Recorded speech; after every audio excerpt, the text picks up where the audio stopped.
Shalom jemaat yang dikasihi Tuhan. Sekali lagi lebih antusias Bapak Ibu Saudara. Shalom jemaat yang dikasihi Tuhan. Puji nama Tuhan. Kita bersyukur hari ini Tuhan sudah beri kesempatan untuk kita berkumpul, kita datang ke tempat ini untuk memuji, menyembah nama Tuhan. Mari Bapak Ibu Saudara, kita siapkan hati kita mau beribadah kepada Tuhan, kita siapkan hati kita untuk menerima lawatan, kita terima urapan dari Roh Kudus dari Tuhan. Mari kita buka hati kita mau berikan yang terbaik untuk Tuhan. Mari kita tunduk kepala senang, kita mau berdoa. Terima kasih Tuhan, kami bersyukur padamu Tuhan. Untuk pagi ini, untuk hari ini Tuhan, Kau beri kesempatan untuk kami sekali lagi Tuhan, untuk kami datang ke tempat ini, berkumpul bersama-sama di tempat ini untuk memuji, menyembah nama-Mu Tuhan. Dan yang Kau yang memberkati Tuhan, Kau yang beracara Tuhan dalam ibadah kami pada pagi hari ini. Biar Engkau yang ditinggikan, biar Engkau yang dimuliakan, biar hanya nama-Mu yang kami sembah Tuhan. Kami menyerahkan ibadah kami pagi hari ini dalam tangan-Mu, hanya dalam nama Tuhan Yesus Kristus. Haleluya. Amin. Sebab hanya Tuhan Sang Penolong, sebab hanya Tuhan yang berkekuatan kita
Saudara, kita pujikan pujian yang dari Allah. Kau Tuhan, katakan penolong dalam hidup, penolong dalam hidupku, penolongku dalam kesesakan. Ku percaya hanya kepadamu. Kau gunung batuku, kau gunung batuku dan pertahananku. Yesus, Kau kemenanganku, Yesus, Yesus, padamu ku berseru, Kaulah penyelamatku, terpujilah Kau Tuhanku, mulu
Terima kasih Yesus, kami siap Tuhan untuk memulai ibadah kami pada pagi hari ini. Kami mau menyerahkan semua yang dalam tangan-Mu hanya dalam nama Tuhan Yesus Kristus. Yang siap untuk memulai ibadah pada pagi hari ini, sama-sama katakan amin. Puji nama Tuhan. Beri kemuliaan sorak-sorai bagi nama Tuhan Bapak Ibu Saudara. Haleluya. Ada sukacita Bapak Ibu Saudara yang sukacita boleh lambaikan tangannya. Mari kita lebih lagi memuji nama Tuhan, karena hanya Tuhan yang layak kita puji. Kami takjub akan kasih-Mu Tuhan. Kami kagum akan kasih-Mu Yesus.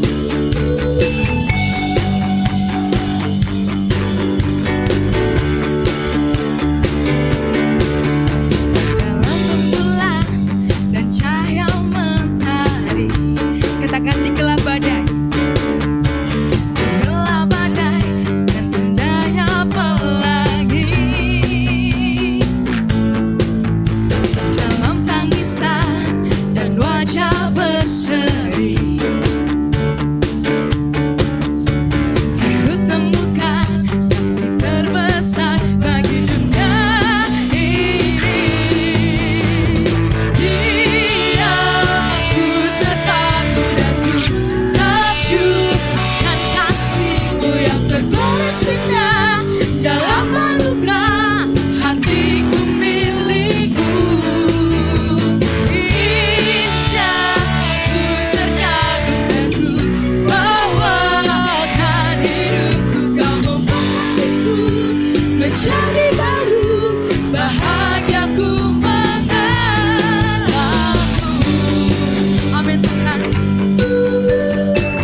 oleh kasih-Mu Yesus. Dalam anugerah hatiku milik-Mu. Lebih lagi katakan indah ku terkagum.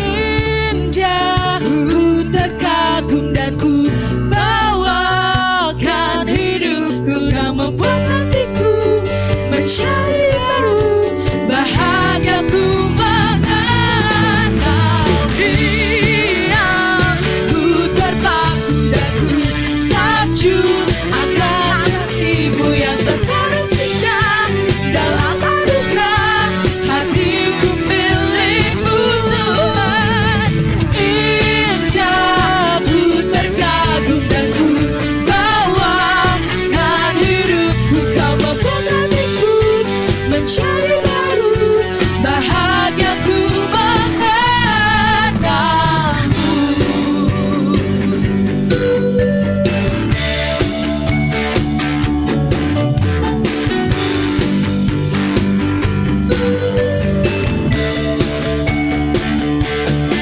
Beri salah kemuliaan bagi nama Tuhan Bapak Ibu Saudara. Haleluya. Sebab kami bahagia mengenal-Mu Tuhan. Ada kuasa dalam nama Tuhan Yesus. Bapak Ibu Saudara percaya? Amin. Haleluya. Ada kuasa.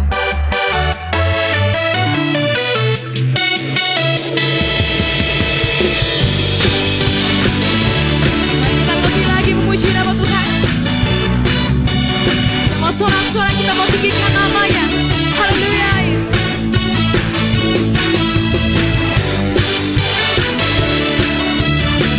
Supaya nama-Mu Yesus, nama di atas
membebaskan. Nama yang telah membebaskanku. Amin.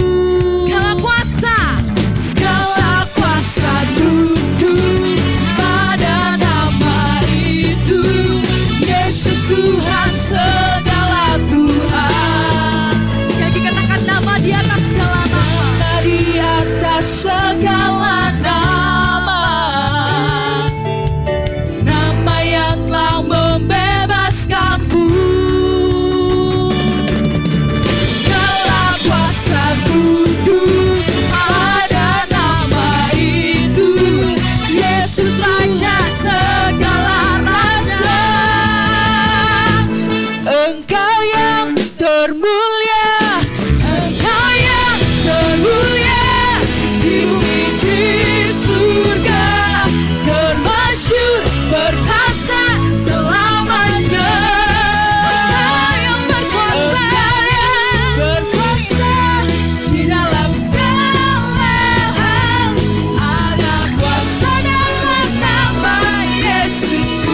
Sekali Bapak Ibu katakan, Engkau yang termulia di bumi di surga, termasyhur perkasa selamanya, selamanya.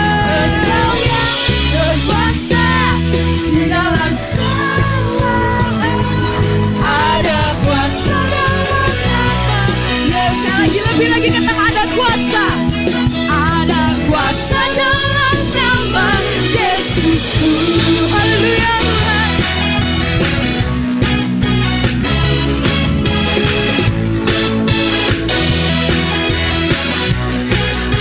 Sekali juru suara kemuliaan bagi nama Tuhan. Haleluya. Silakan duduk Bapak Ibu Saudara yang terkasih. Mari kita siapkan hati kita untuk kita lebih lagi masuk dalam hadirat Tuhan.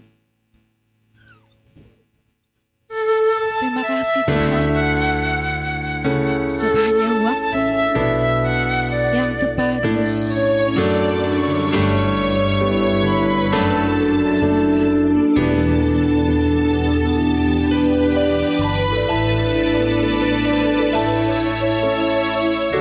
Dan selalu Tuhan menjawab doa, tapi Dia beri yang terbaik di waktu yang tepat. Izinkanlah Tuhan untuk bekerja, yang mustahil menjadi mungkin oleh karena percaya. Yesus berjalan lebih dari yang ku doakan.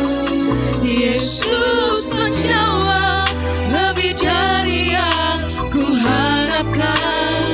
Dengan caranya di waktu yang tepat, ku kan melihat Dia jadikan semua.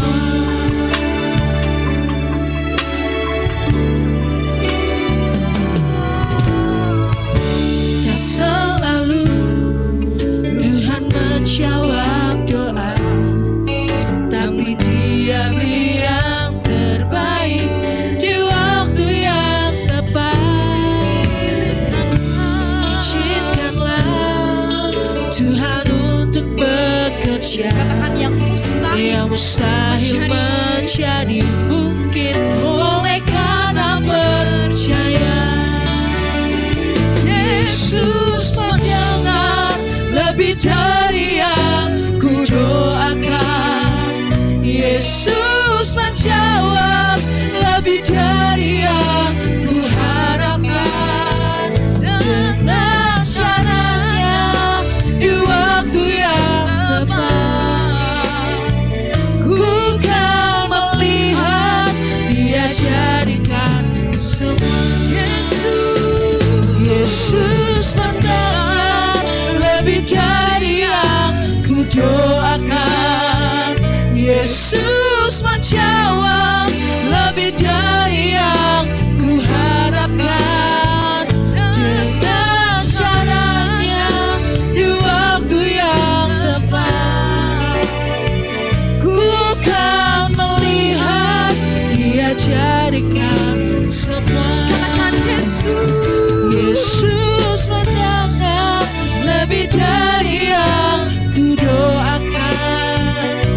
Yesus menjawab lebih dari yang ku harapkan. Dengan caranya di waktu yang tepat, ku kan melihat Dia jadikan semua.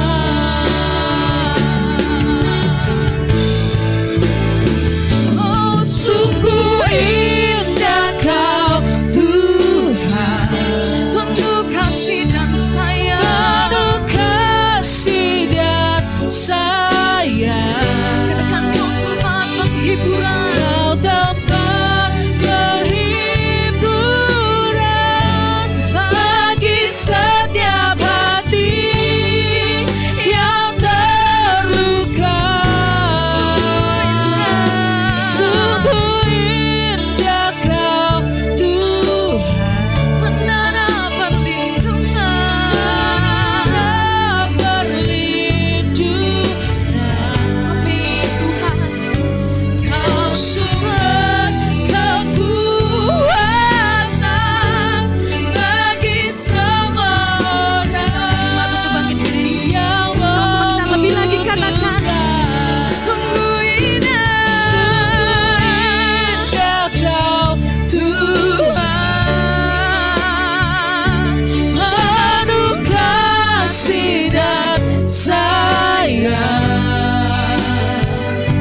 Kau tempat penghiburan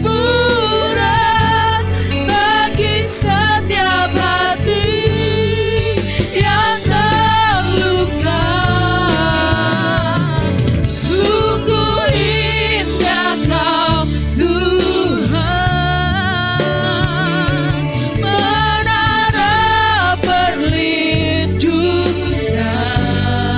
Kau sumber Kau kekuatan. sumber kekuatan bagi semua orang yang membutuhkan. Katakan Yesus.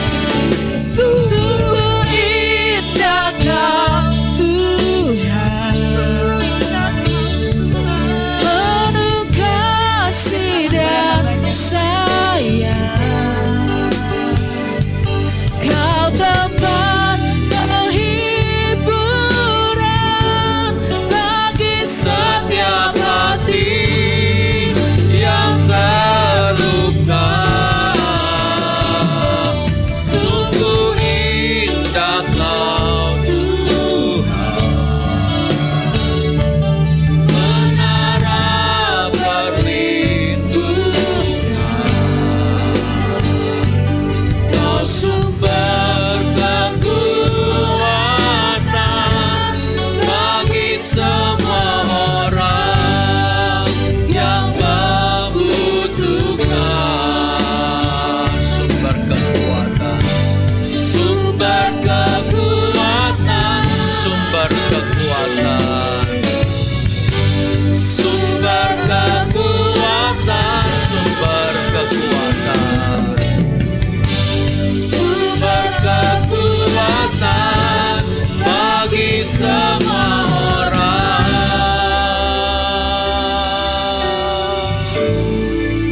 yang membutuhkan.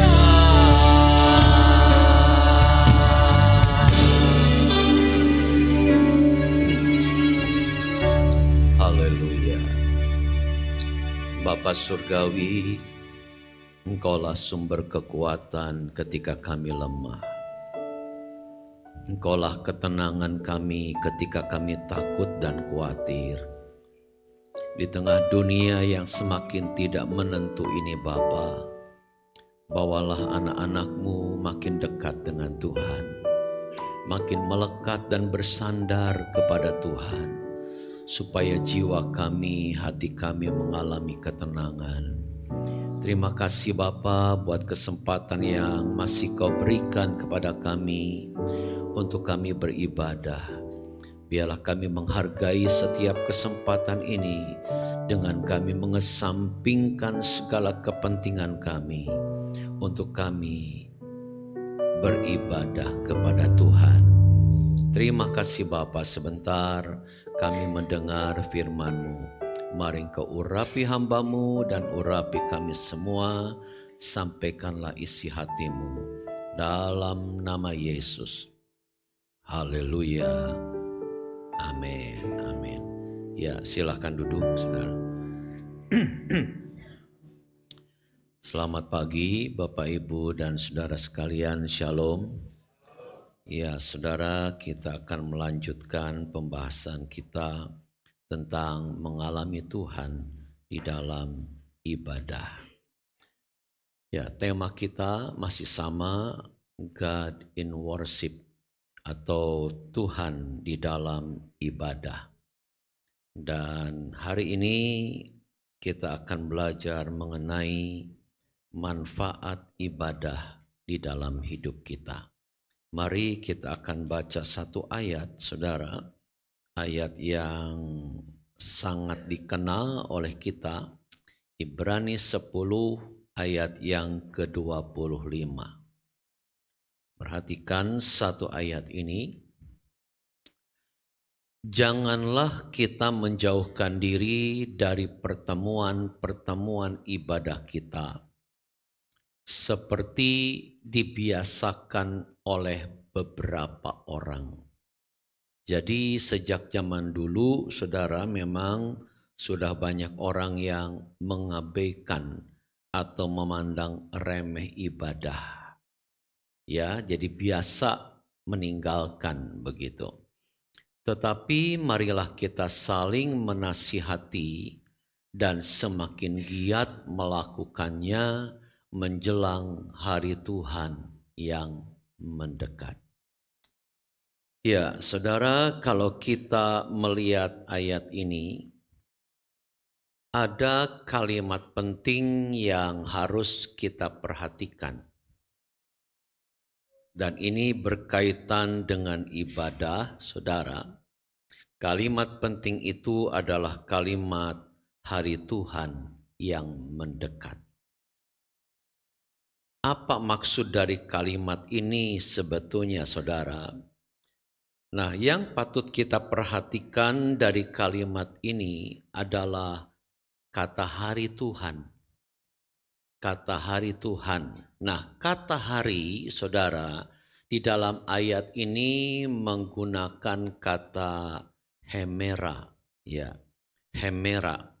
Apa artinya hemera ini, saudara? Kata hemera ini ternyata artinya adalah hari yang ditentukan. Ya, siapa yang menentukan? Ya Tuhan, bukan kita, saudara. Hari yang ditentukan Tuhan.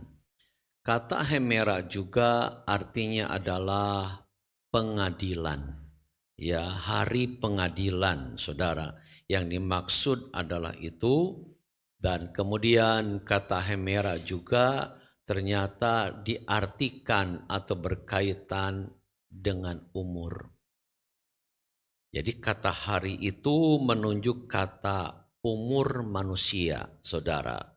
Nah, jadi dari kata hemera ini kita bisa menangkap pengertian bahwa yang dimaksud dengan hari Tuhan yang mendekat itu yang pertama adalah berbicara tentang waktu atau hari kedatangan Tuhan. Jadi kata-kata hari Tuhan yang mendekat itu bicara soal hari atau waktu kedatangan Tuhan yang mendekat. Nah, kemudian kalimat ini memberikan pengertian yang kedua karena ada kata umur, saudara. Itu bicara tentang waktu atau hari kematian. Nah, saudaraku yang kekasih dalam Tuhan, kita tahu saat-saat ini keadaan dunia semakin tidak menentu. Khususnya saat ini berkaitan dengan perang Israel, Amerika, dan Iran. Ya, kita lihat bahwa Iran sepertinya mungkin sudah tidak mungkin menang. Sehingga ia mulai membalas dengan membabi buta. Dan ini berakibat apa, saudara? Semua pangkalan Amerika itu dibom. Dan mengakibatkan, saudara, saat ini hampir seluruh Timur Tengah itu bandaranya ditutup saat-saat ini, saudara. Kenapa? Sebab sebagian besar negara-negara di Timur Tengah itu berpihak kepada Israel. Nah, kalau kita menilik kepada sejarah masa lalu, saudara, sebetulnya Israel itu berhutang budi kepada Iran. Karena Iran itu nama masa lalunya itu adalah Persia, atau sebelum ada nama Persia, itu namanya adalah Elam. Saudara bisa menemukan tidak ada kata Iran di dalam Alkitab. Yang ada itu Elam atau Persia. Ya. Nah, kenapa saudara Israel berhutang budi kepada Persia atau Elam ini? Sebab ketika orang Israel itu diperbudak oleh Nebukadnezar di daerah Babel, yang membebaskan mereka dari perbudakan dan diperbolehkan pulang kembali ke negeri asalnya, bahkan diizinkan untuk membangun kembali bait Allah. Nama raja Persia itu adalah Kores, atau nama umum yang dikenal oleh dunia adalah Cyrus the Great, atau Cyrus kalau kita sebutnya, saudara, Raja Cyrus yang agung. Bahkan begitu luar biasanya pertolongan dari Iran atau dari Persia ini kepada Israel, sampai-sampai Cyrus yang agung ini atau Raja Kores ini, saudara, dipandang sebagai Mesias yang datang menolong bangsa Israel. Dan sejak saat itu Israel dan Persia atau dengan Iran itu bersahabat. Sampai yang terakhir itu ketika penguasanya yang bernama Shah Reza Pahlavi. Dan kemudian akhirnya pada tahun 79 datanglah seorang yang bernama Khomeini. Dan kemudian mengadakan kudeta kepada Shah Reza Pahlavi. Dan sejak saat itu Iran itu menjadi negara Islam. Sebelumnya bukan Islam, tapi sekuler, saudara. Dan sejak saat itu juga Khomeini mengambil sikap untuk jadi musuh Israel. Makanya begitu kuatnya kebencian kepada Israel, saudara, maka selalu Khomeini ini mengganggu.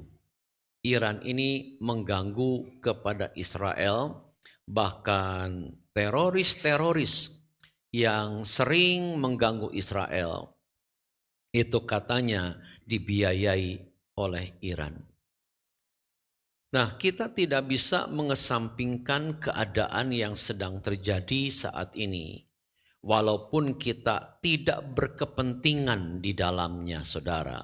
Kenapa? Sebab kita ini melihat tanda-tanda zaman yang semakin jelas.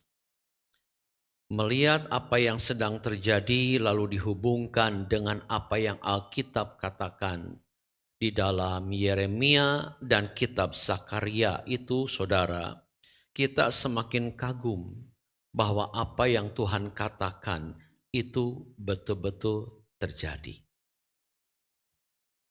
Dan dunia ini akan dipusingkan oleh kasus yang ada di Yerusalem. Karena memang ini membuat dunia tidak bisa menyelesaikan.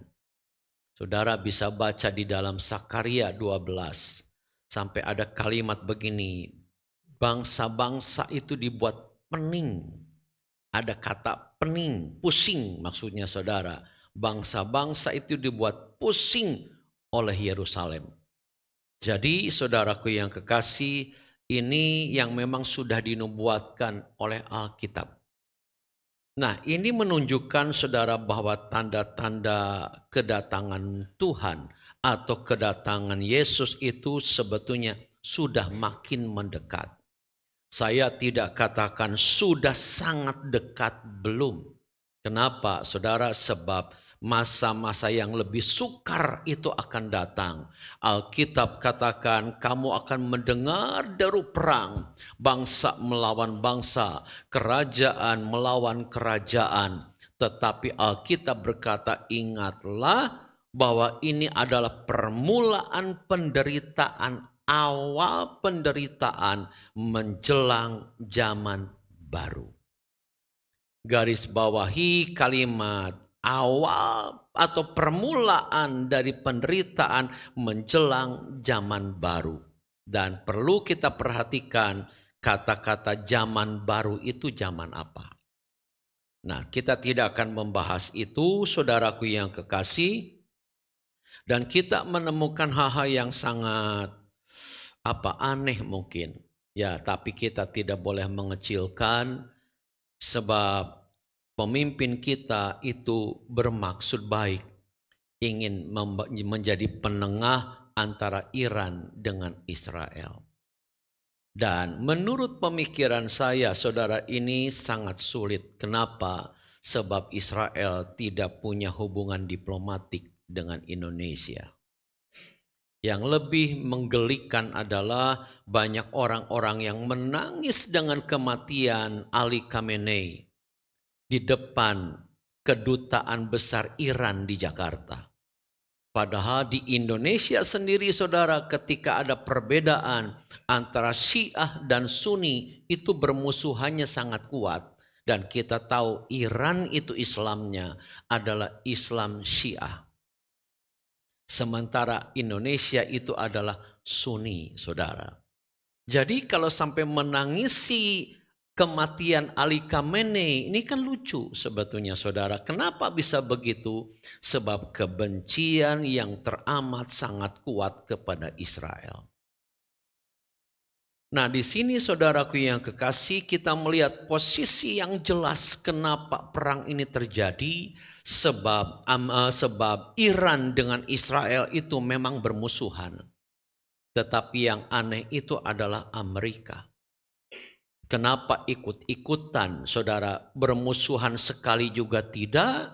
Tetapi kenapa ia ikut-ikutan dalam peperangan ini, saudara? Apakah karena bersahabat dengan Israel lalu dia ikut nimbrung dalam perang ini? Ternyata tidak. Ada dua alasan yang katanya menurut pengamat. Kenapa Trump ini ikut-ikutan dalam perang Iran ini, saudara? Alasan yang pertama adalah untuk mengalihkan isu Epstein File. Isu Epstein File di mana di dalamnya itu, saudara, banyak nama-nama pembesar yang dicatut oleh Epstein. Bisa, saudara? Tetapi isu yang kedua, saudara, yang mungkin ini paling kuat. Kenapa Trump itu ingin nimbrung di dalam peperangan ini, saudara? Sebab 80% pasokan minyak Iran itu diterima oleh Cina. 80% pasokan minyak dari Iran itu mengalirnya ke China, saudara. Sementara China ini adalah saingan dagang dari Amerika. Nah, ini, saudara, tidak bisa dipandang remeh. Sebab persaingan dagang, perang dagang ini jauh lebih mengerikan. Sebab akan menghalalkan segala cara. Nah, lebih mengerikan lagi bila sampai perang nuklir.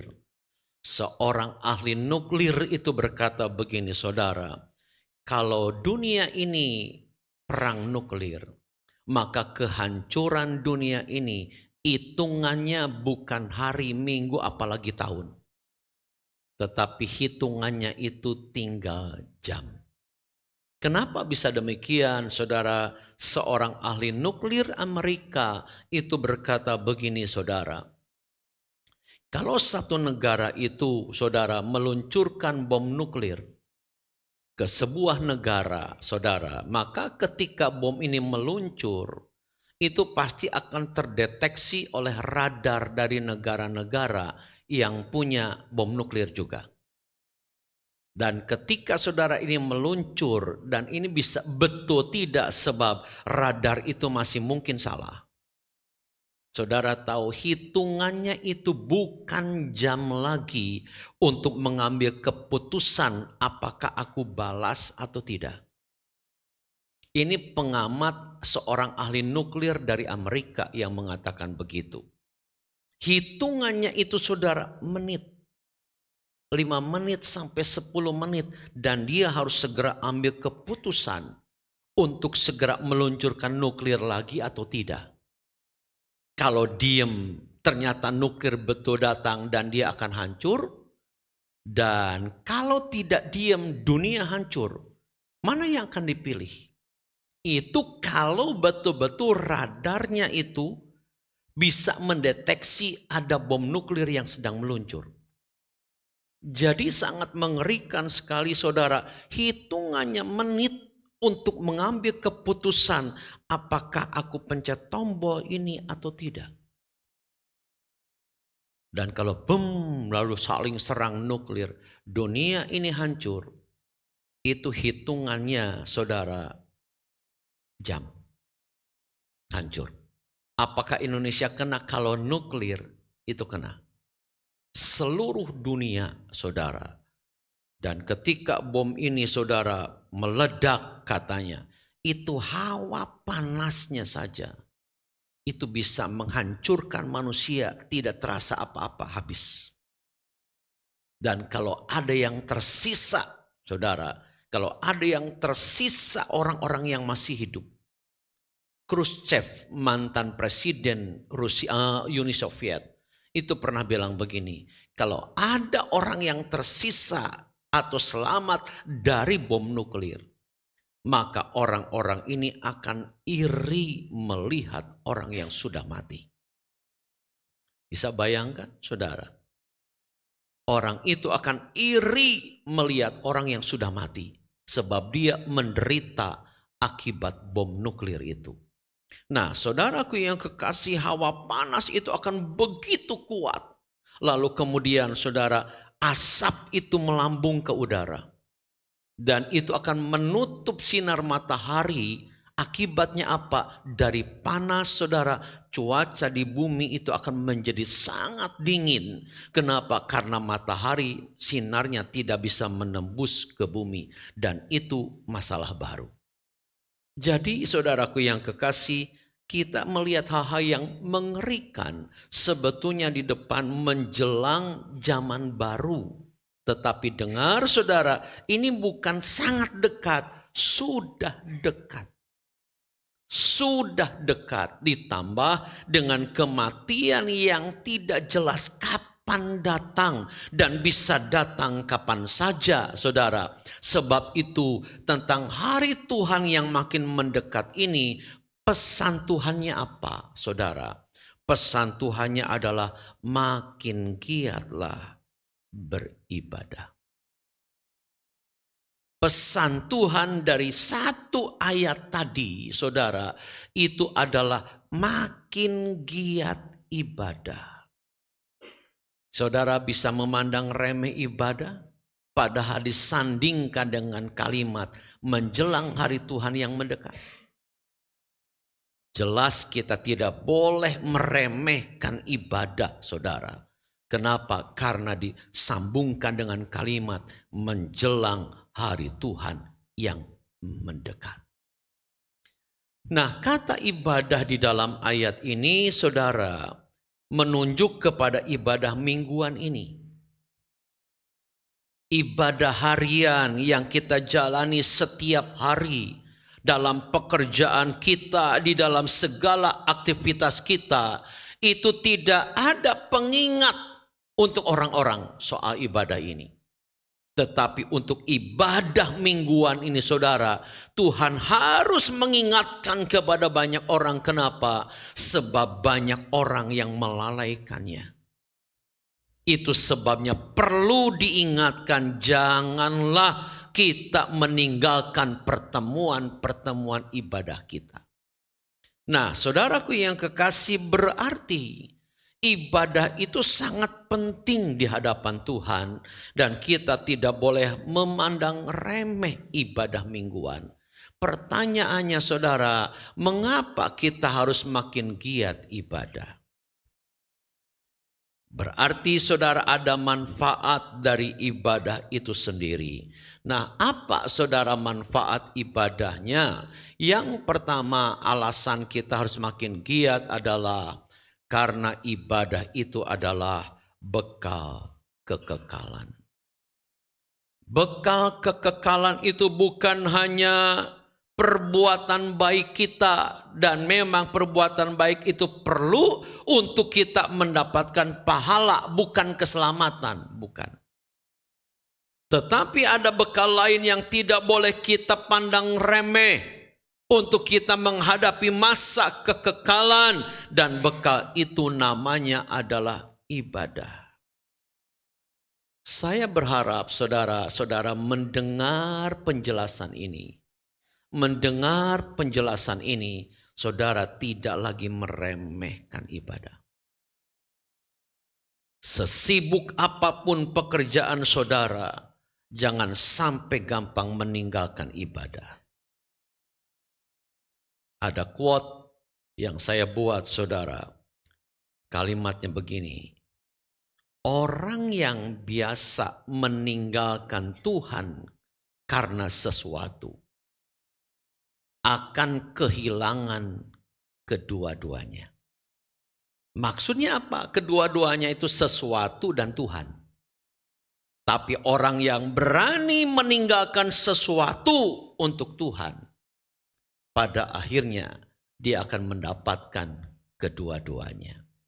Saudaraku yang kekasih, jadi alasan yang pertama atau manfaat yang pertama dengan ibadah adalah bahwa ibadah itu adalah bekal kekekalan.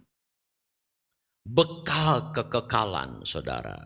Nah, coba perhatikan ketika saudara Tuhan Yesus dan Yohanes Pembaptis itu memulai pelayanannya. Saudara, ternyata mereka itu yang diberitakan oleh mereka itu saudara adalah berita tentang kerajaan sorga. Apa beritanya saudara? Bertobatlah sebab kerajaan sorga sudah dekat. Coba kita lihat ayatnya. Matius 3 ayat 1 dan 2. Pada waktu itu tampillah Yohanes Pembaptis di padang gurun Yudea dan memberitakan, bertobatlah sebab kerajaan sorga sudah dekat. Ini Yohanes Pembaptis yang berkhotbah kepada orang-orang. Berita yang disampaikan oleh Yohanes Pembaptis adalah bertobatlah sebab kerajaan sorga sudah dekat. Nah, apa yang diberitakan oleh Yesus ketika awal pelayanannya saudara?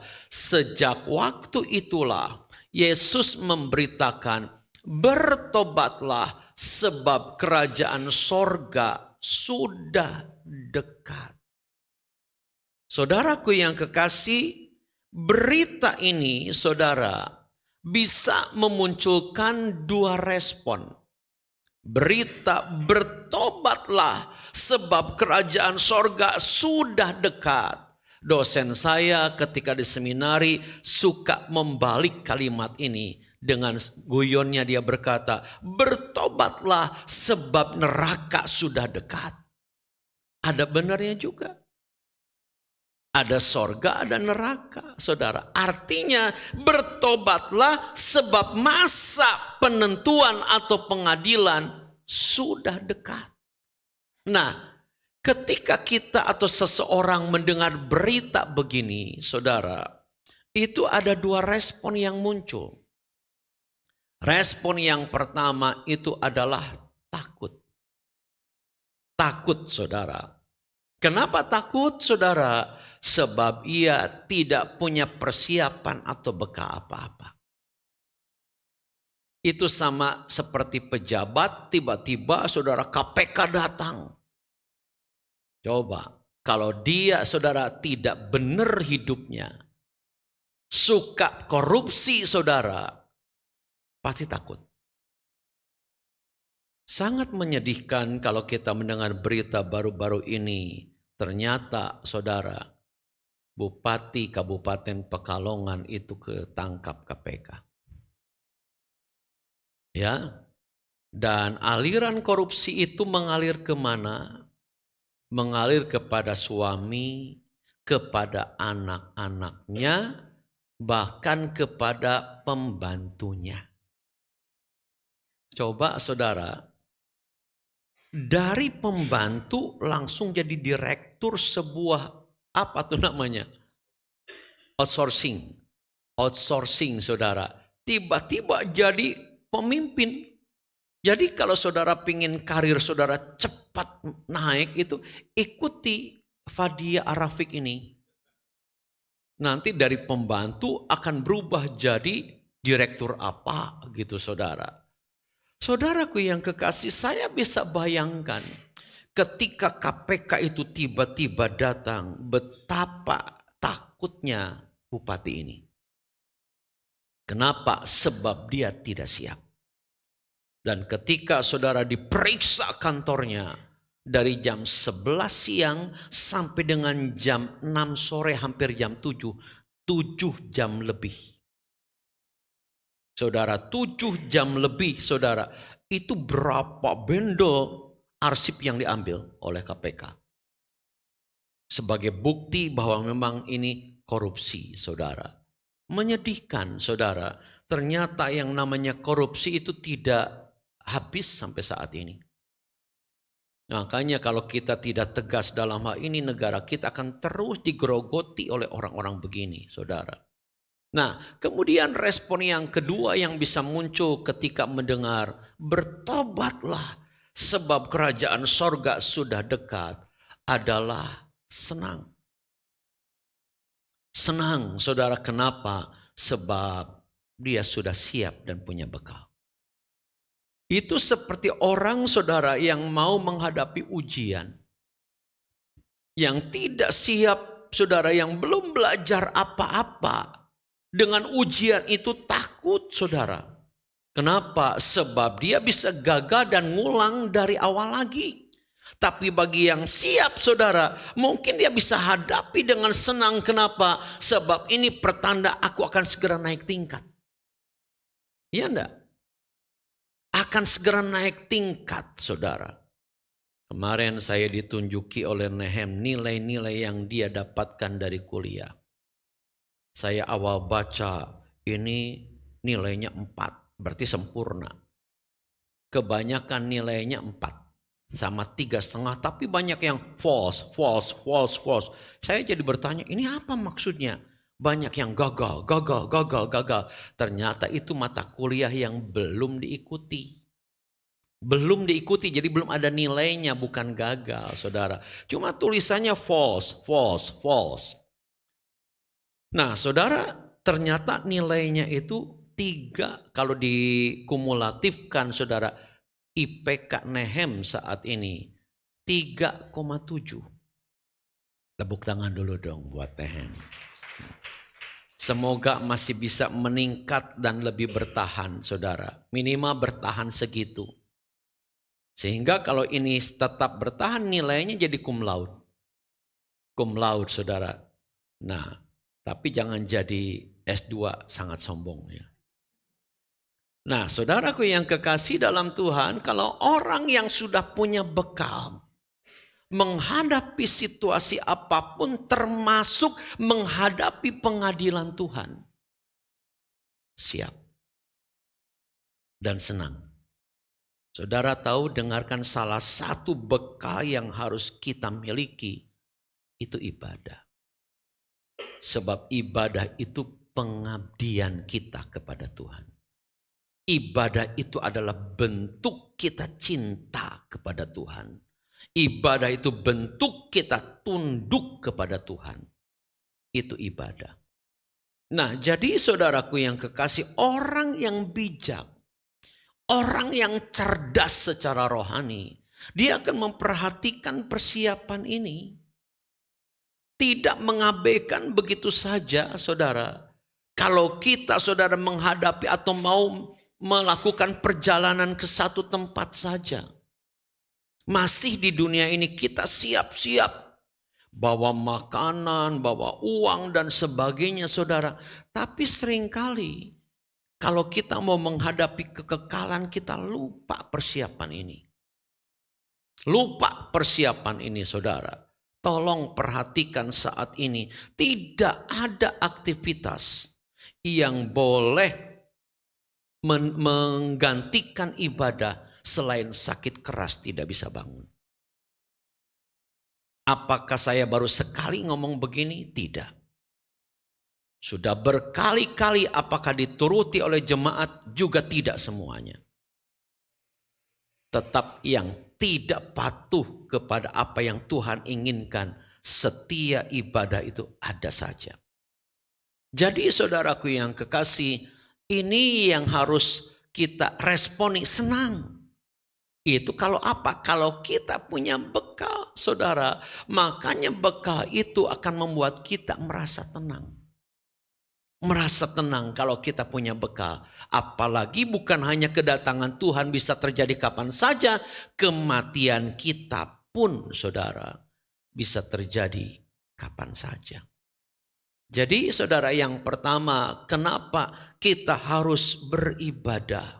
Manfaat ibadah itu adalah ibadah itu bekal kekekalan. Tidak mungkin tidak ada manfaatnya kalau Tuhan itu mengatakan hari Tuhan yang mendekat, tapi dikaitkan dengan janganlah kita meninggalkan pertemuan ibadah. Nggak mungkin kalau tidak ada manfaatnya. Pasti ada manfaat yang penting dengan ibadah itu menjelang kedatangan Tuhan yang kedua kali. Yang pertama, ibadah adalah bekal kekekalan. Yang kedua apa, saudara, manfaatnya? Yang kedua, manfaatnya adalah ibadah itu mengandung janji Tuhan. Kita baca 1 Timotius 4 ayat 7-9. Tetapi jauhilah tahayul dan dongeng nenek-nenek tua. Latihlah dirimu beribadah. Latihan badani terbatas gunanya.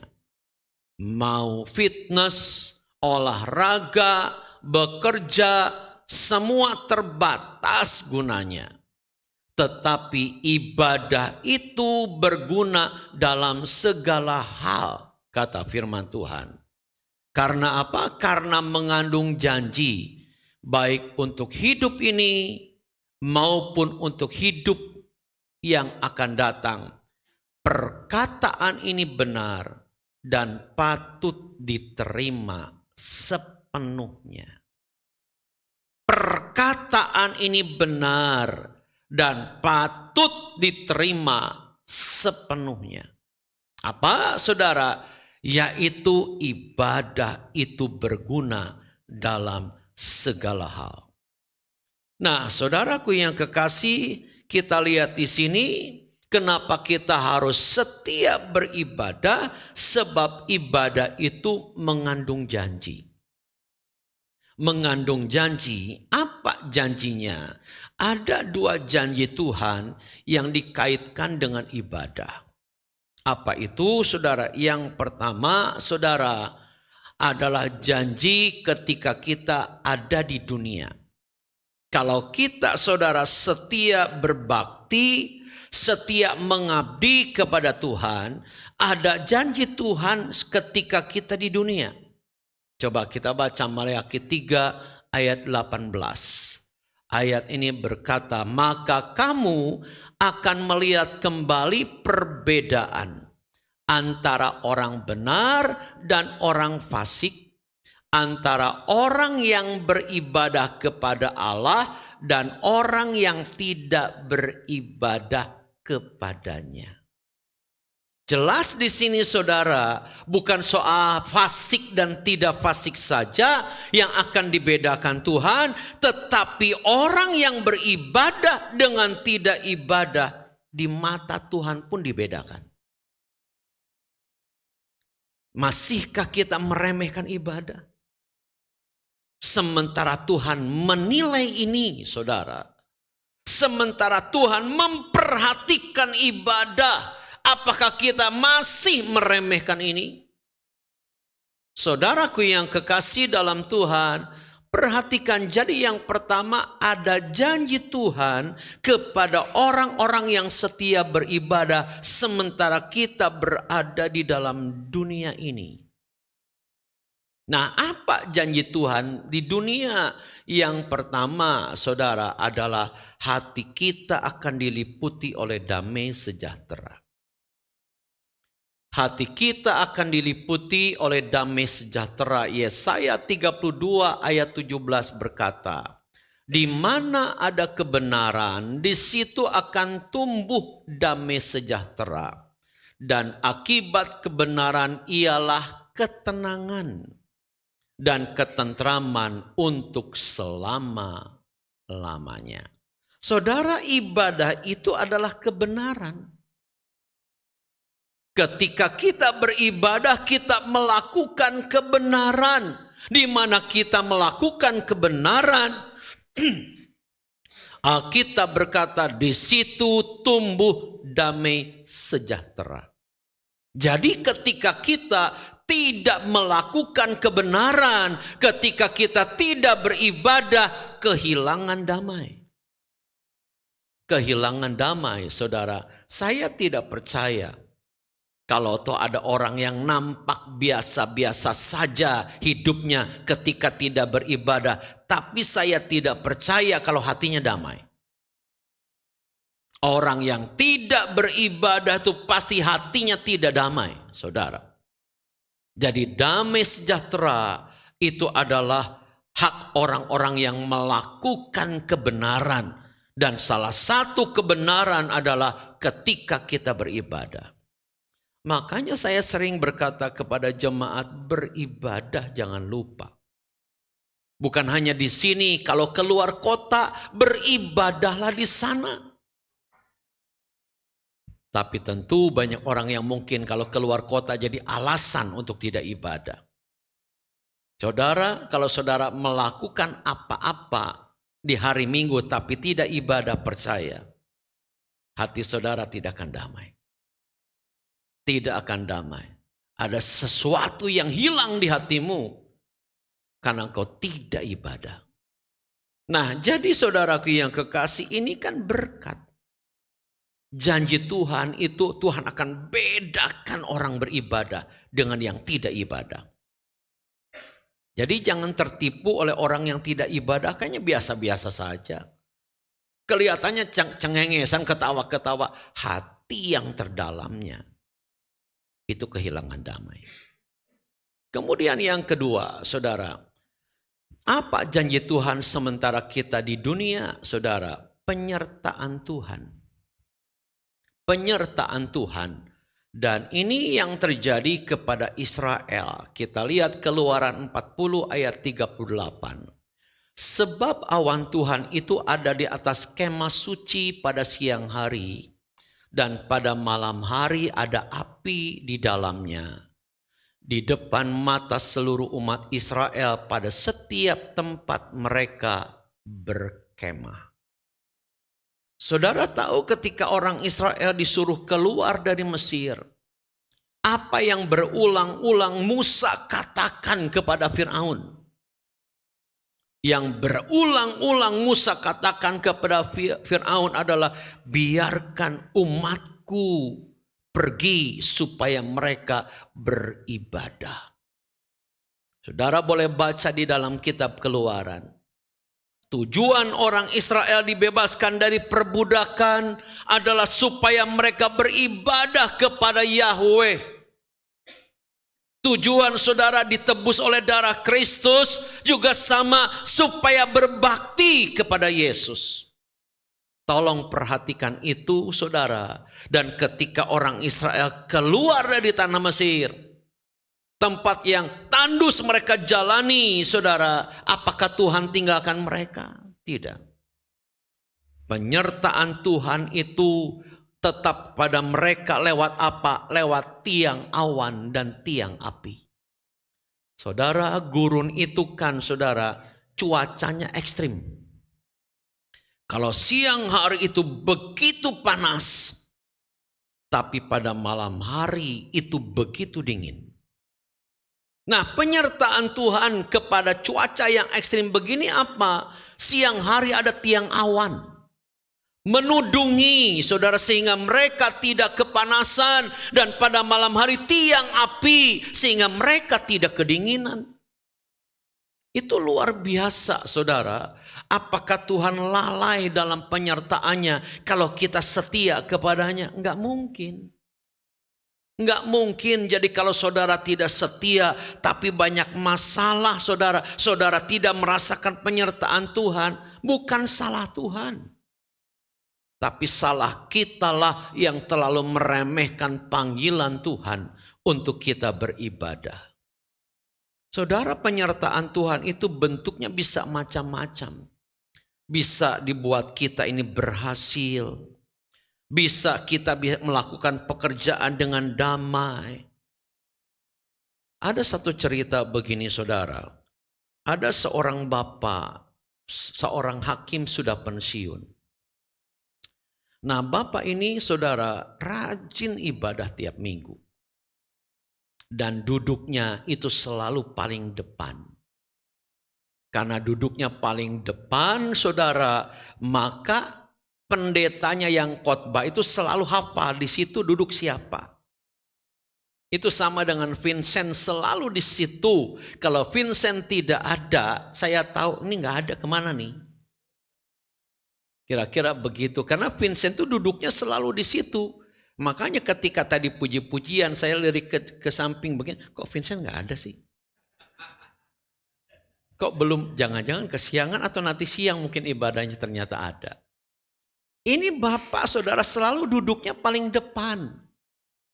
Pendetanya tahu tiap kali khotbah bapak itu di situ menyimak dengan baik saudara. Nah, apa yang terjadi suatu hari Minggu?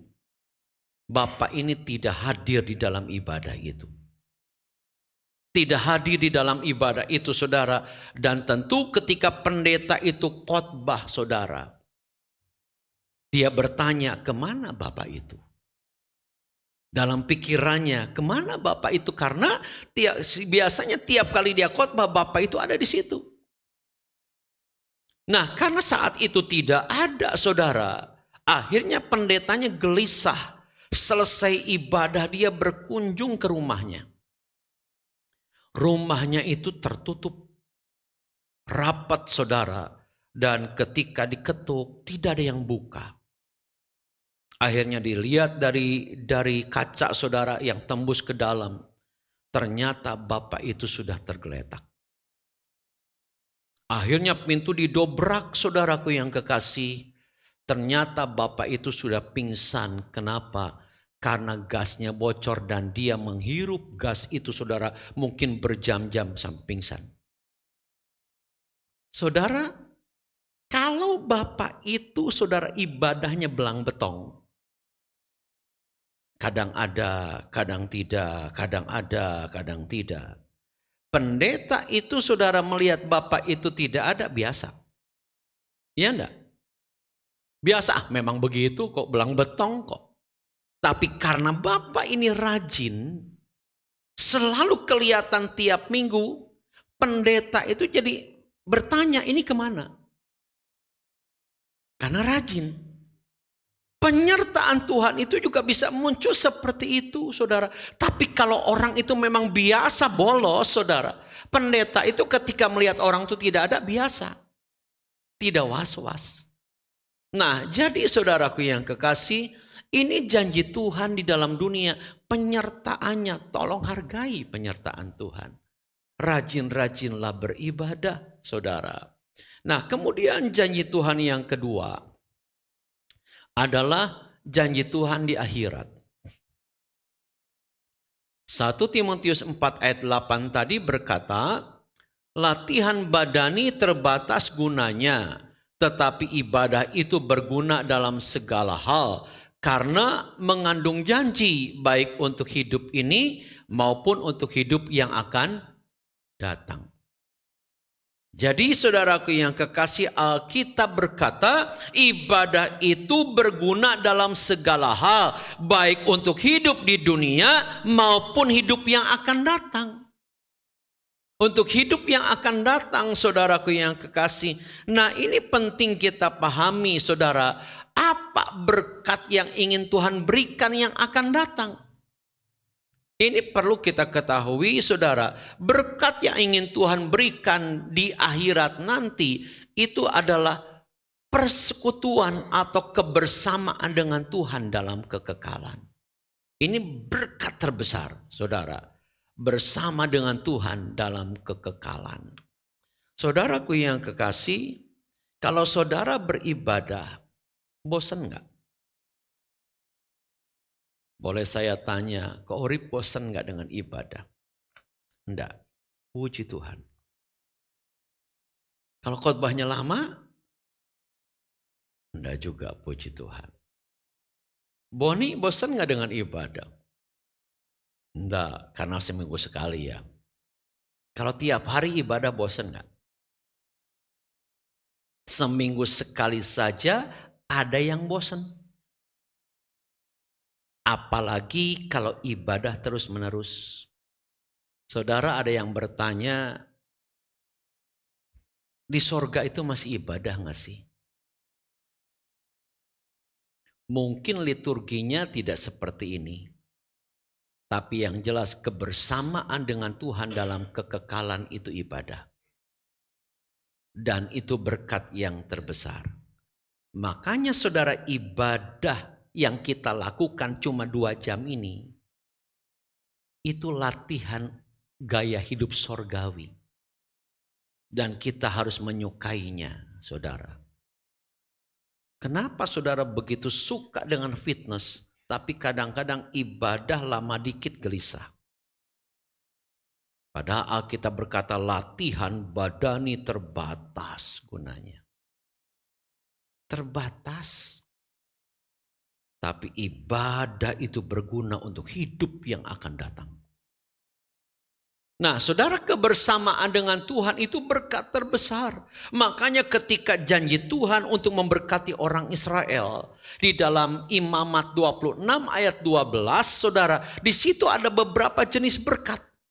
Ada berkat jasmani, soal kebutuhan hidup, kekayaan dan sebagainya. Ada berkat jiwani, damai sejahtera dan sebagainya. Tapi ada berkat yang paling besar yang Tuhan catat atau ucapkan di dalam Imamat 26 ayat 12. Coba kita lihat ayat ini. Ini berkat terbesar yang diucapkan Tuhan kepada orang Israel. Tetapi aku akan hadir di tengah-tengahmu dan aku akan menjadi Allahmu dan kamu akan menjadi umatku. Aku akan hadir di tengah-tengahmu. Ini berkat terbesar. Bukan uang. Berkat terbesar itu Tuhannya sendiri yang memiliki segala-galanya. Nah jadi saudara, ada janji Tuhan dengan ibadah. Yang ketiga, yang terakhir saudara. Apa manfaat ibadah? Yang ketiga adalah ibadah itu mengandung kuasa. Yang pertama, ibadah itu bekal kekekalan. Yang kedua, ibadah itu mengandung janji. Dan yang ketiga, manfaat ibadah itu mengandung kuasa. 2 Timotius 3 ayat 5 berkata, secara lahiriah mereka menjalankan ibadah mereka, tetapi pada hakikatnya mereka memungkiri kekuatannya. Jauhilah mereka itu.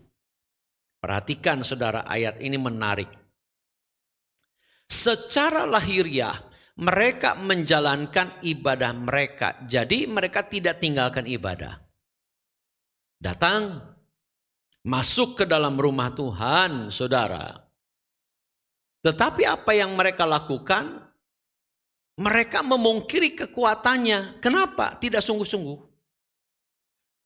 Masuk ke dalam rumah Tuhan. Fisiknya ada, saudara. Setor wajah. Duduk di tempat yang biasa. tapi tidak sungguh-sungguh. Yang begini ada. Nah, orang yang tidak sungguh-sungguh adalah orang yang memungkiri kekuatan ibadah. Artinya tidak serius dengan ibadah. Akibatnya apa? Firman Tuhan berkata, jauhilah mereka itu. Kenapa harus dijauhi, saudara? Sebab orang yang tidak sungguh-sungguh itu ragi, mempengaruhi yang lainnya, saudara, harus dijauhi. Nah, jadi saudara, ini penting kalau kita beribadah. Tadi kan saya tekankan rajin datang. Jangan sampai saudara sudah rajin datang, tetapi kita memungkiri kekuatan ibadah dengan ketidaksungguhan kita. Nah, ayat ini saudara juga menjelaskan kepada kita kalau ada kalimat memungkiri kekuatannya, berarti ibadah sendiri itu punya kekuatan atau kuasa. Punya kekuatan atau kuasa, saudara.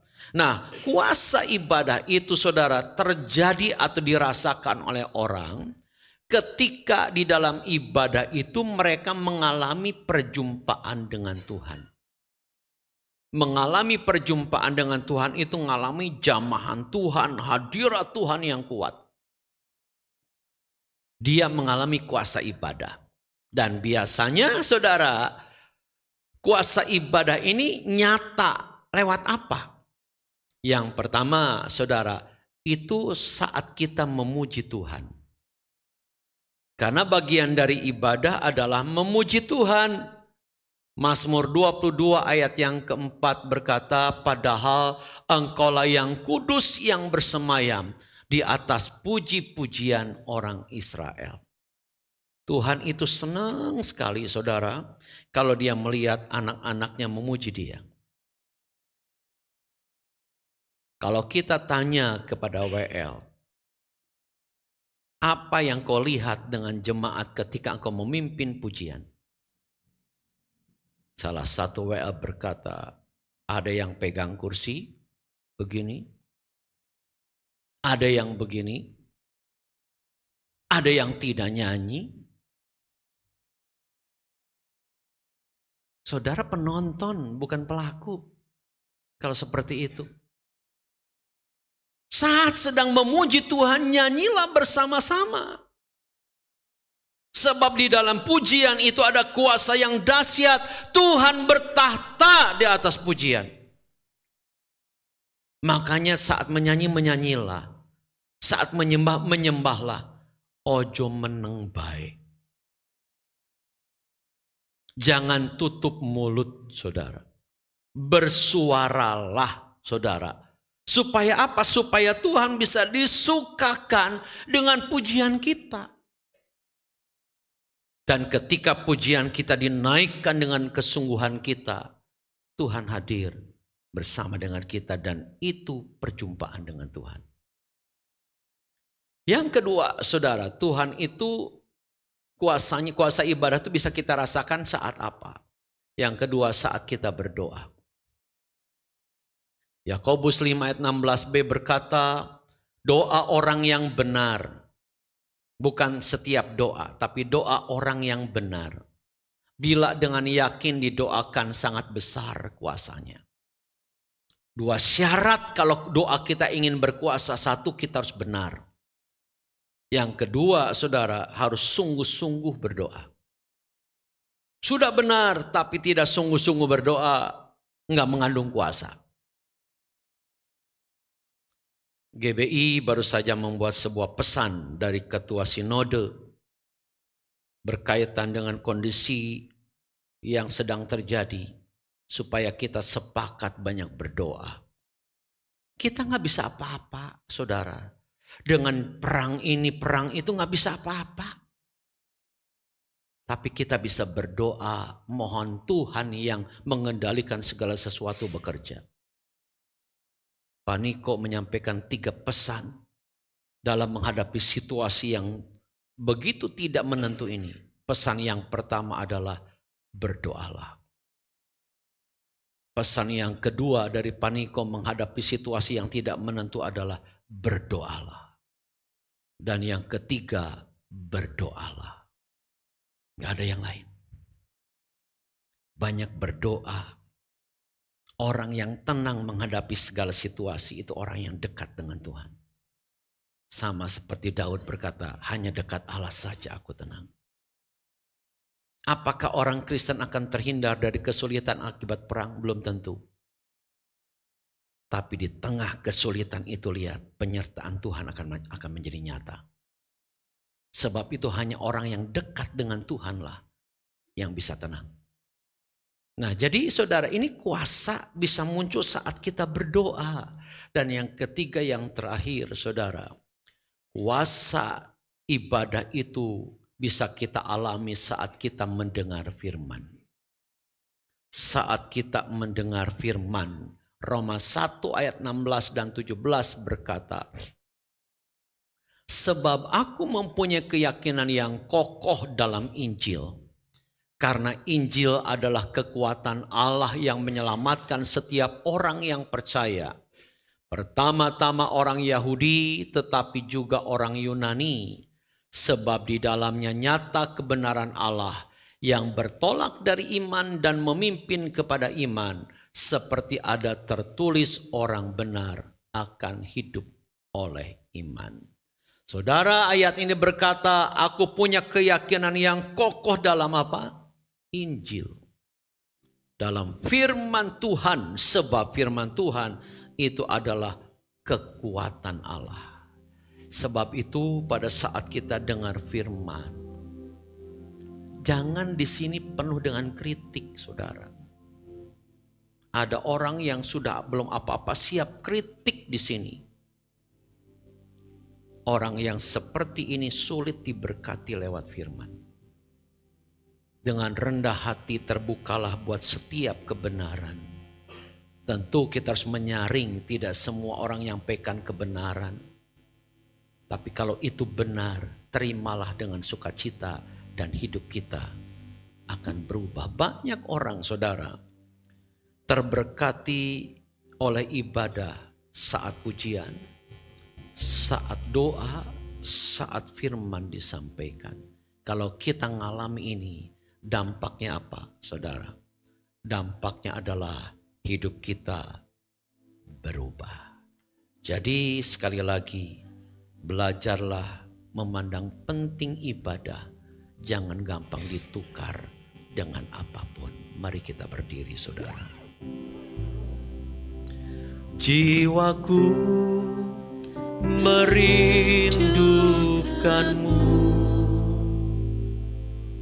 ya Allah yang hidup. Jiwaku haus kepadamu, ya Allah yang hidup. Jiwaku merindukan, jiwaku merindukanmu,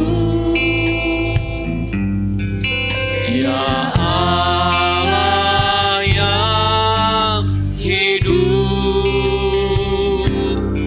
Jiwaku haus kepadamu, ya Allah yang hidup, Ya Allah yang hidup. ku bersyukur, ku bersyukur kepadamu, sumber pengharapan, harapanku, penolongku dan Allahku. Tiada yang sepertimu. Katakan, jiwaku merindukanmu, jiwaku merindukanmu, ya Tuhan, ya Allah yang hidup. Jiwaku haus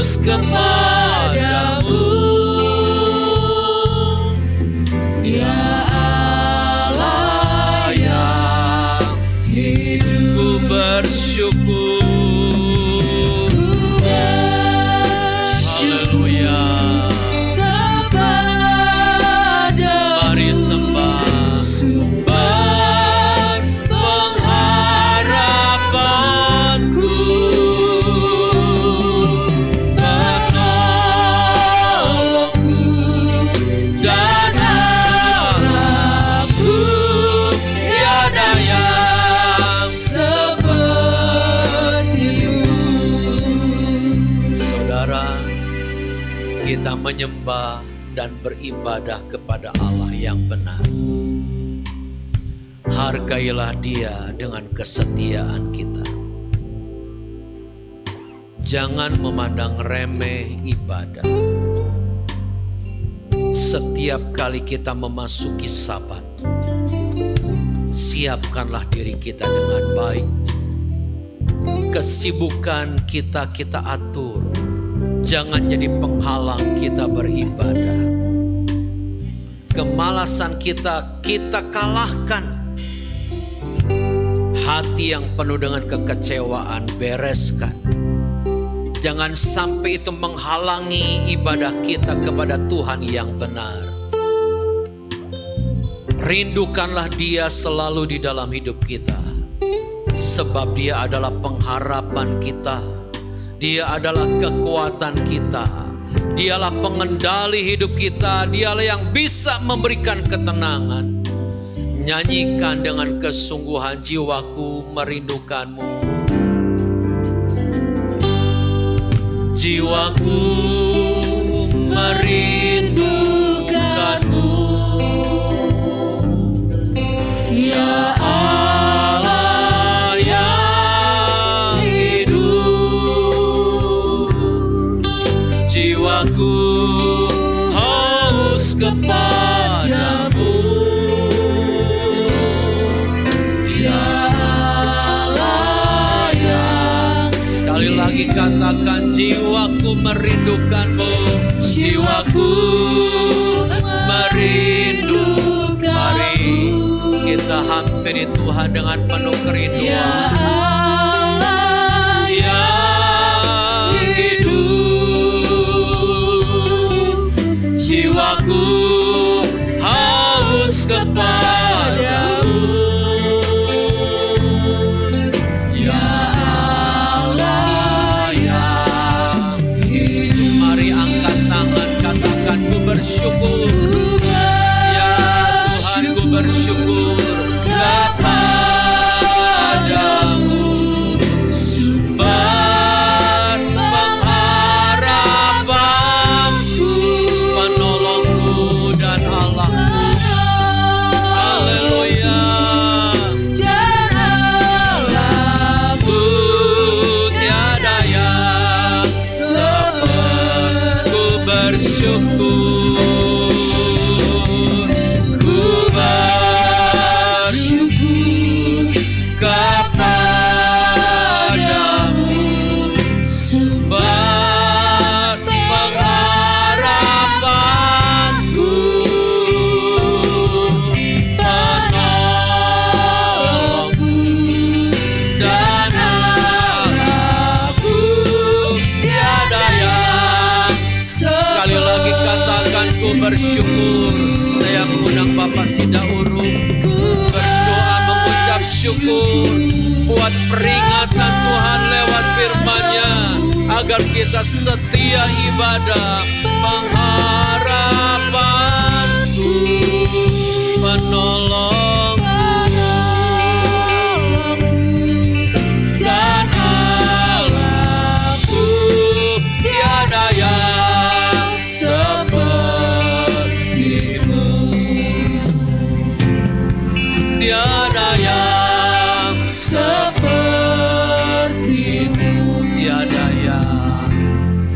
Tiada yang seperti-Mu.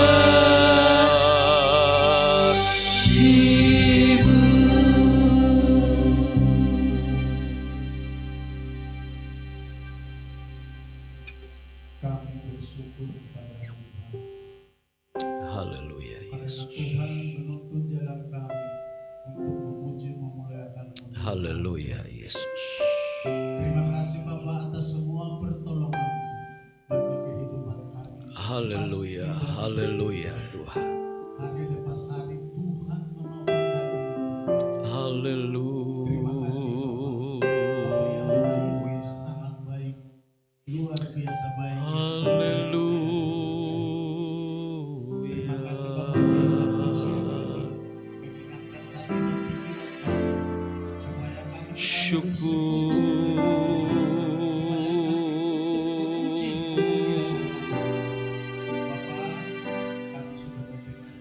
Ya.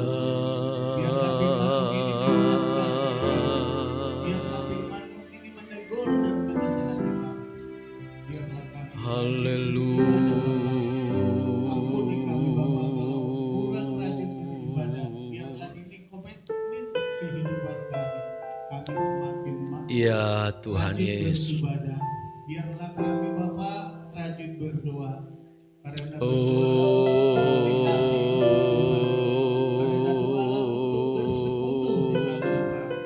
terima kasih ya Bapak, ampuni kami. Ya Tuhan Yesus. Biarlah kami setelah mendengarkan firman ini, kami semakin giat berdoa dan memuji memuliakan. Haleluya Tuhan, terima kasih.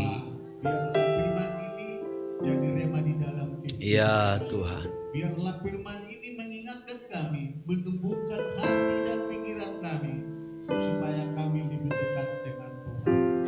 Zaman semakin maju Bapak, tapi kami percaya Tuhan akan melindungi dan menjaga kami dan menuntun kami. Terima kasih Bapak, berkati hamba-Mu. Ya Tuhan, haleluya Yesus. Berkati pelayanannya hamba-Mu. Haleluya Bapak. Tuhan, terima kasih.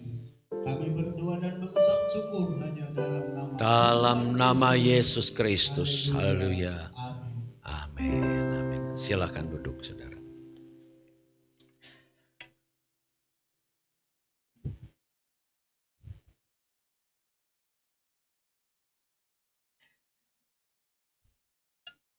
Puji nama Tuhan.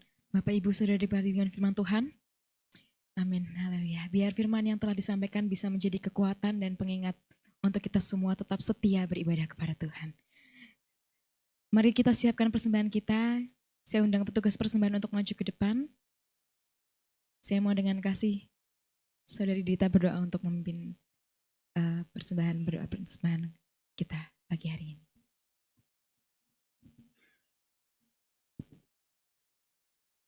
Mari kita berdoa. Bapa, terima kasih Tuhan buat kesempatan yang indah Engkau berikan kepada kami Tuhan, sehingga kami dapat berkumpul bersatu untuk memuji muliakan nama-Mu serta mendengarkan kebenaran firman-Mu. Kini Tuhan, sebagai rasa syukur kami akan berikan persembahan sebagai bukti cinta kami kepada Engkau Bapa. Kiranya Engkau memberkati persembahan ini, memberkati tangan-tangan yang memberi, Engkau memberkati petugas persembahan, dan Engkau memberkati bendahara yang mengelola, sehingga persembahan ini dapat memperluas kerajaan-Mu di tempat ini Bapa. Terima kasih Tuhan, kami akan beri dengan rasa syukur dan penuh dengan sukacita. Hanya dalam nama Tuhan Yesus kami berdoa dan bersyukur. Haleluya. Amin. Sembari memberikan persembahan, kita juga akan mendengarkan info bergema selama sepekan. Selamat memberi, Tuhan Yesus berkati.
Next sampai akhir, yang total aja langsung.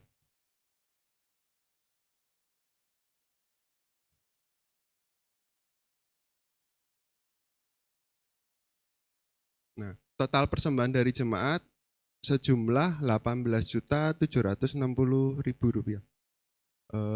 Kemudian lanjutnya ini adalah laporan pengeluaran misi ya. Bapak Ibu barangkali mau data kita ada. Jadi sumbangan-sumbangan untuk gereja, untuk tali asih para hamba-hamba Tuhan di desa. Kemudian kita ada memberi bantuan juga kepada pengajar PAUD di Karangasem ya. Total pengeluaran misi tahun 2025 62.821. Nah, kekurangan ini dari mana? Kan persembahan jemaat hanya 18 juta ya. Kemudian pengeluarannya 62 juta. Nah, kekurangan ini kita dapat support dari persepuluhan ya. Jadi jangan jemu-jemu Bapak Ibu semua untuk mengembalikan perpuluhan ya. Karena pasti bermanfaat bagi kegiatan yang lain. Ada misi, ada diakonia. Kemudian sosialisasi tahun 2026. Ini tahun 2000, ini laporan dokumentasi kegiatan misi ya. Itu kita bagi paket sembako kepada pendeta-pendeta sekitar 9 orang. Kemudian perbaikan renovasi GPDI Karangasem. Ini banyak yang bocor. Terus banyak yang rusak juga. Jadi nggak mungkin kita abaikan ya. Kita punya gereja yang bagus, tapi gereja sekitar kita lihat kaca aja pecah. Untuk nyekat aja mereka tutup pakai triplek. Kemudian ini adalah PAUD ya, PAUD yang ada di GPI Karangasem. Ini jemaat kita juga ada yang dulu di sana, Mbak Iis ya. Ini tenaga pengajar PAUD-nya itu 3 orang. Gajinya kalau Bapak Ibu tahu itu 1 bulan mendapat 100.000. Jadi kita bantu juga untuk mereka. Ini ada 14 orang ya. Tahun 2024 itu 16 orang berkurang. Tahun 2025 ini 14 orang. Nah, tahun 2026 berkurang lagi. Jadi 12 orang. Oke, lanjut. Nah, sosialisasi program 2026 ke depannya ya. Kemudian kita akan seperti Bapak Ibu tadi lihat foto gereja ya, itu GPDI Karangasem membutuhkan bantuan renovasi. Jadi kita tahun 2026 akan membantu renovasi baik kusen, baik kemudian pastorinya ya. Pastorinya itu atapnya itu bolong. Jadi mau kita perbaiki sedikit-sedikit. Kemudian ada pembagian tali asih untuk pendeta gereja Karangasem ya. Kayak sembako kayak gitu, budgetnya nggak banyak, hanya 150.000 untuk mereka. Itu pun 1 bulan. Kemudian kita ada pelatihan pemberdayaan jemaat untuk kesejahteraan jemaat. Jadi kalau kita ke gereja-gereja kecil itu jemaatnya itu kan petani ya. Apalagi musim hujan kemarin itu bukan banyak ya. Jadi ada beberapa pendeta yang kasihan terhadap jemaatnya sendiri. Mereka kekurangan dana. Udah lansia, udah segalanya kurang lah. Jadi kita mau adakan pelatihan. 2 tahun lalu kita pernah mengadakan tentang ternak ayam. Dan itu responnya bagus. Cuman ya kembali lagi, di desa itu kan ada kendala lah pasti ya. Nah ini tahun ini kita mau mengadakan pelatihan pemberdayaan jemaat.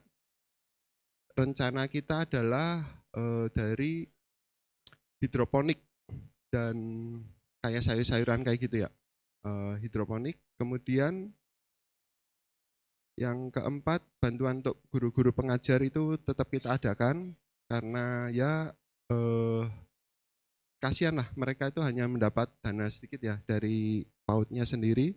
Kemudian fellowship bersama jemaat gereja di desa. Ini kita pernah lakukan zaman dahulu. Kita akan adakan tahun ini. Kemudian beasiswa pendidikan lanjutan Nehem dan Nathan ya.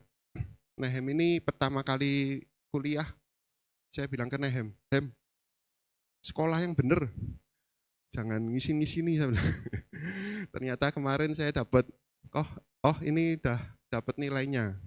Saya lihat itu bukan nilai awal, langsung paling bawah.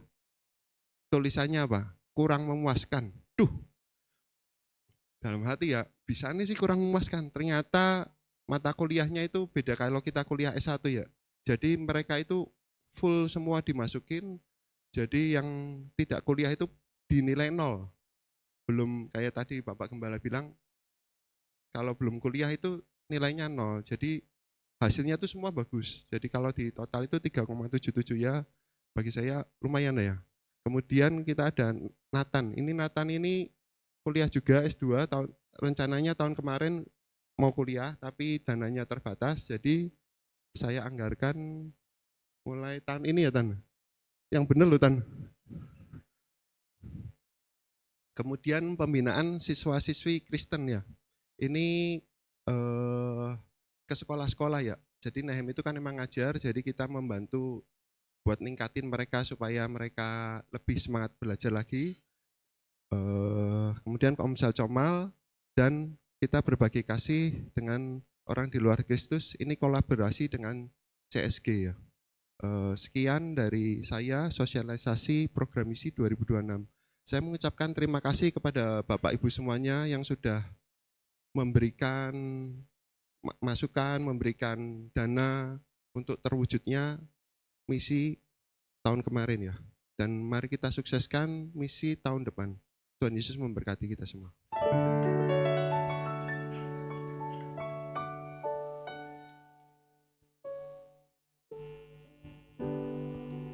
Tes. Ya, saudara, jadi apa yang saudara persembahkan tidak nganggur uangnya, tetapi tersalur dengan baik ya. Kemudian dari mimbar ini juga saya mengucapkan turut berbelasungkawa kepada Ibu Prayuti, barusan ditinggal oleh suami yang terkasih Bapak Gideon, dan 2 hari yang lalu 3 hari yang lalu ayah kandungnya dipanggil pulang oleh Tuhan. Maaf, kami tidak tahu Ibu, makanya kami tidak hadir. Kalau kami tahu pasti kami bisa hadir. Ya, Tuhan memberi kekuatan kepada Ibu dan terus kuat di dalam iman. Ya, tidak ada yang lain. Mari kita berdiri, saudara. Apakah ada yang berulang tahun? Silahkan maju ke depan. Kalau ada, kita akan doakan. Tidak ada. Mari kita berdoa. Bapa, kami bersyukur buat pelajaran penting yang kami dengar pagi ini tentang manfaat ibadah. Biarlah kami menyadari dan bisa menghargai setiap waktu yang masih Tuhan percayakan kepada kami dengan setia mengiring Tuhan.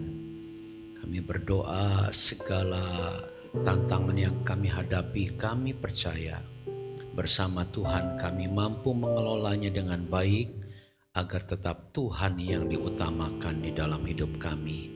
Kami berdoa buat Ibu Prayuti yang baru kehilangan ayah yang tercinta. Tuhan Yesus beri kekuatan kepada Ibu Prayuti dalam menghadapi kehilangan ini. Biarlah ia menyadari manusia yang ada di sekitar kita bisa meninggalkan kita, tetapi Tuhan Yesus tidak pernah meninggalkan kita. Dan Tuhan Yesus tetap menyertai Ibu Prayuti, sehingga Ibu Prayuti tidak pernah merasa sendiri. Kami berdoa buat jemaat yang sakit. Kami tetap bawa dalam doa buat Ibu Edi Rianto yang sedang menjalani kemo, juga buat Ibu Stephen dalam masa-masa pengobatan. Kami berdoa juga buat Ibu Siti, buat Bapak Mamet. Kami berdoa buat Ibu Hermi, buat Ibu Dewi. Kami berdoa buat Ibu Meyin, Bapak Kasbuni, buat Ibu Kimcu dan semua anak-anakmu yang sakit. Di dalam nama Yesus, jadilah sembuh oleh kuasa darah Kristus. Kami berdoa di tengah keadaan dunia yang semakin tidak menentu. Kami mau lebih dekat dengan Tuhan, sebab hanya itu tempat yang paling aman dan tenang bagi hati kami, Tuhan. Kami berdoa bahwa seluruh jemaat makin sungguh-sungguh di dalam iman, makin sungguh-sungguh mengandalkan Tuhan di dalam hidupnya. Terima kasih Bapa, kami serahkan bangsa dan negara kami, berikan kepada pemimpin kami hikmat akal budi dari sorga, agar setiap tindakannya, apa yang dilakukannya, semua baik untuk kemuliaan Tuhan. Terpujilah nama Tuhan. Sebentar kami akan pulang. Tuhan menyertai kami. Mari angkat tangan saudara.